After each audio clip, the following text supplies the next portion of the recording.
ಮಹಾತ್ಮ ಗಾಂಧಿ ರಾಷ್ಟ್ರೀಯ ಗ್ರಾಮೀಣ ಉದ್ಯೋಗಕ್ರಾಂತಿ ಯೋಜನೆ ಮತ್ತೆ 15ನೇ ಹಣಕಾಸಿನ ಯೋಜನೆಗೆ ಸಂಬಂಧಪಟ್ಟಂತೆ ಇಂದು ಸಾಮಾಜಿಕ ಪರಿಶೋಧನಾ ಸಭೆಯನ್ನು ಹಮ್ಮಿಕೊಳ್ಳಲಾಗಿದ್ದು, ಈ ಸಭೆಯ ಅಧ್ಯಕ್ಷತೆಯನ್ನು ವಹಿಸಿರುವಂತಹ ನಮ್ಮ ತಾಲೂಕು ಪಂಚಾಯಿತಿಯಿಂದ ಬಂದಿರುವಂತಹ ತಾಲೂಕು ಯೋಜನಾಧಿಕಾರಿಗಳಾದಂತಹ ರಮೇಶ್ ಸರ್ ಅವರೇ, ಹಾಗೆ ಈ ಗ್ರಾಮ ಪಂಚಾಯಿತಿಯ ಪಿಡಿಒ ಸರ್ ಅವರೇ, ಮತ್ತೆ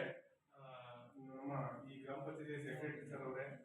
ಮತ್ತೆ ಪಂಚಾಯಿತಿ ಎಲ್ಲ ಸಿಬ್ಬಂದಿ ವರ್ಗದವರೇ ಹಾಗೂ ತಾಂತ್ರಿಕ ಸಹಾಯಕರೇ, ಮತ್ತೆ ಇತರ ಇಲಾಖೆಯಿಂದ ಬಂದಿರುವಂತಹ ಅನುಷ್ಠಾನ ಅಧಿಕಾರಿಗಳೇ ಮತ್ತೆ ಸುತ್ತಮುತ್ತಲ ಗ್ರಾಮಸ್ಥರೇ, ನಿಮಗೆ ಗೊತ್ತಿರೋ ಹಾಗೆ ಮಹಾತ್ಮ ಗಾಂಧಿ ರಾಷ್ಟ್ರೀಯ ಗ್ರಾಮೀಣ ಉದ್ಯೋಗಕ್ರಾಂತಿ ಯೋಜನೆ ಮತ್ತೆ 15ನೇ ಹಣಕಾಸಿಗೆ ಸಂಬಂಧಪಟ್ಟಂತೆ ಸುಮಾರು 5 ದಿನಗಳಿಂದ ನಾವು ಸಾಮಾಜಿಕ ಪರಿಶೋಧನಾ ಕಾರ್ಯದಲ್ಲಿ ತೊಡಗಿದ್ದು ಇಂದು ಸಭೆಯನ್ನು ಹಮ್ಮಿಕೊಳ್ಳಲಾಗಿದೆ ಪಾರದರ್ಶಕವಾಗಿ. ಹಾಗೆ ಈಗ ಈ ಪಂಚಾಯತಿ ವ್ಯಾಪ್ತಿಗೆ ಸಂಬಂಧಪಟ್ಟಂತೆ ಯಾವ್ಯಾವ ಕಾಮಗಾರಿಗಳು ಎಲ್ಲಿ ನಡೆದಿದ್ದಾವೆ, ಅದಕ್ಕೆ ಎಷ್ಟು ಖರ್ಚಾಗಿದೆ ಅನ್ನೋದ್ರ ಬಗ್ಗೆ ಈ ಸಭೆಯಲ್ಲಿ ವರದಿಯನ್ನು ಮಂಡಿಸ್ತೀವಿ. ಅದಕ್ಕೆ ಸಂಬಂಧಪಟ್ಟಂತೆ ಏನಾದರೂ ಚರ್ಚೆಗಳಿದ್ರೆ ಈ ಸಭೆ ಅಧ್ಯಕ್ಷತೆಯನ್ನು ವಹಿಸಿರುವಂತಹ ನಮ್ಮ